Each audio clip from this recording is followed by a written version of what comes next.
Semuanya, kembali lagi di kelas Matematika Dasar untuk pertemuan berikutnya ya. Kita akan bahas terkait dengan bab 2. Nah, di bab 2 ini kita akan belajar himpunan. Kalau adik-adik dengar kata himpunan, itu adik-adik mungkin mikir sesuatu yang bersifat kumpulan gitu ya, kumpulan suatu objek-objek. Nah, tapi kumpulan objek yang bagaimana yang kita bisa sebut sebagai himpunan gitu. Nah, untuk himpunan itu kita ada syarat khusus, yaitu kumpulan objek-objek yang dapat kita definisikan secara jelas.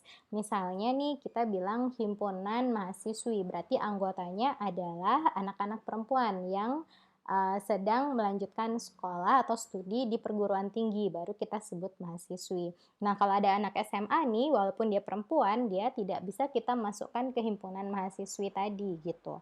Ataupun misalnya dia itu kuliah, anak kuliahan, tapi dia cowok gitu. Nah, itu juga kita tidak bisa masukkan dalam himpunan mahasiswi.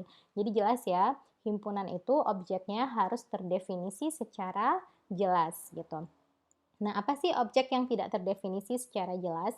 Itu adalah contohnya hal-hal yang sifatnya subjektif. Misalnya nih, kalau misalnya adik-adik bilang himpunan perempuan cantik gitu. Nah, himpunan perempuan itu perempuan, jadi kumpulan perempuan itu adalah himpunan, tapi ketika kita tambahkan objeknya menjadi perempuan cantik, nah itu menjadi tidak terdefinisi.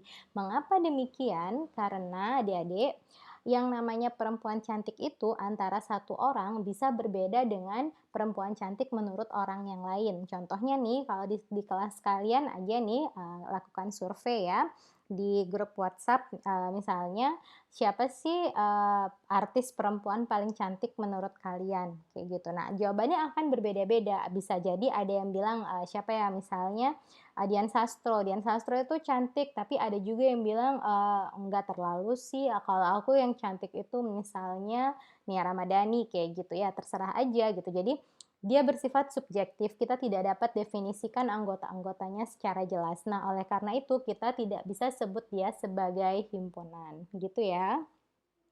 Nah, di slide ini yang pertama itu kita lihat ada himpunan yang menyatakan Instagram, Twitter, Facebook. Kira-kira apa ya yang sedang dibicarakan oleh himpunan ini? Nah, ini adalah himpunan dari sosial media yang dimiliki oleh mahasiswa dalam satu kelas. Misalnya di kelas itu ini ada 46 siswa, di mana 20 orang itu punya Facebook dan Twitter, terus 10 orang punya Facebook dan Instagram, sementara 16 orang punya Instagram dan Twitter. Dalam contoh ini tidak ada yang memiliki ketiga buah akun sosmed itu. Jadi tidak ada yang punya Facebook, Instagram, dan Twitter bersamaan. Nah, jika ada, harusnya tempatnya itu di sini. Sebentar ya, kita akan lihat. Nah, jika ada yang punya ketiganya, tempatnya harusnya di sini, di irisan antara ketiganya. Jadi kalau di sini 10 ini dia hanya Facebook dan Instagram. Kalau di sini dia adalah Instagram dan Twitter, sementara di sini dia adalah Facebook dan Twitter. Gitu adik-adik, jelas ya? Jadi yang namanya ini cara kita menyatakan himpunan dan ini kita sebut sebagai diagram Venn. Nah, jadi kalau misalnya ada yang suka Facebook dan Instagram 10 orang, maka kita harus letakkan dia di irisan keduanya di antara Facebook dan Instagram. Misalnya ada yang hanya punya Facebook tapi tidak punya Instagram dan tidak punya Twitter. Ada satu orang yang seperti itu, maka kita letakkan di sini satu gitu ya. Jadi di tempat yang tidak beririsan dengan yang lain. Begitu pula jika di Twitter ini misalnya ada 3 orang lagi yang hanya punya Twitter saja, tidak punya Facebook, tidak punya Instagram, maka kita tulis di sini. Instagram misalnya ada 5 orang yang hanya punya Instagram, tidak punya yang lain. Nah, dari sini adik-adik bisa lihat bahwa ada orang-orang yang tidak punya irisan. Jadi dia hanya punya salah satunya saja, tidak punya ketiga sosial media ini, ya.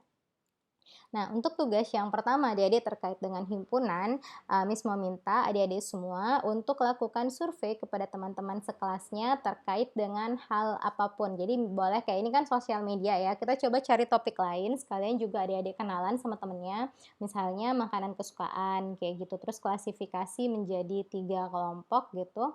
Terus, nanti cek misalnya, makanan kesukaannya itu kita klasifikasi menjadi ayam goreng, terus misalnya nasi goreng, satu lagi sate, misalnya sate rembige.